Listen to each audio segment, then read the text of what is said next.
মাইনুল হোসেন খান, ঢাকা 14। আপনার সময় 2 মিনিট। আসসালামু আলাইকুম মাননীয় স্পিকার, আপনাকে ধন্যবাদ।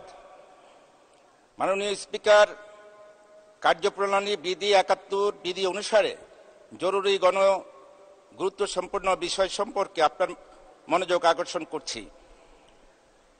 আমার উত্থাপনীয় বিষয়, আমার নির্বাচনী এলাকা একটি স্বনামধন্য শিক্ষা প্রতিষ্ঠান সরকারি বাংলা কলেজকে বিশ্ববিদ্যালয়ে রূপান্তর করার প্রসঙ্গে।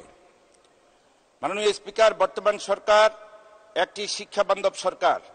মাননীয় প্রধানমন্ত্রী রাষ্ট্রনায়ক শেখ হাসিনার নেতৃত্বে শিক্ষাক্ষেত্রে বাংলাদেশের ব্যাপক যুগান্তকারী উন্নয়ন লাভ করেছে।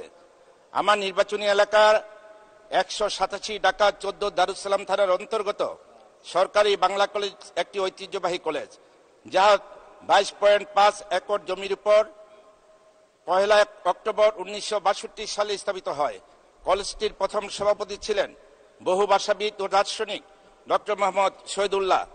বর্তমানে মিরপুর সরকারি বাংলা কলেজটি ঢাকা বিশ্ববিদ্যালয়ের অধীনে 7টি সরকারি কলেজের মধ্যে একটি। সরকারি বাংলা কলেজটি দীর্ঘদিন সুনামের সাথে শিক্ষা কার্যক্রম পরিচালনা করে আসছে।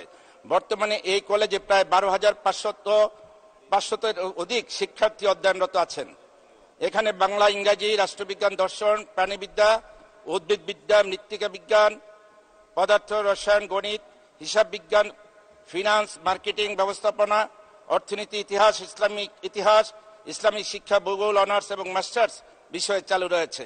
এই কলেজটিতে বঙ্গবন্ধুর কন্যার হাত ধরে 2টি 10তলা ভবন সহ মোট 8টি ভবন নিয়ে একাডেমি কার্যক্রম পরিচালনা করে আসছে। আমার নির্বাচনী এলাকা 187 ঢাকা 14 এবং ঢাকা 15, ঢাকা 16, বৃহত্তর মিরপুর। এখানে এই ধন্যবাদ মাননীয় সদস্য, আপনাকে অসংখ্য ধন্যবাদ।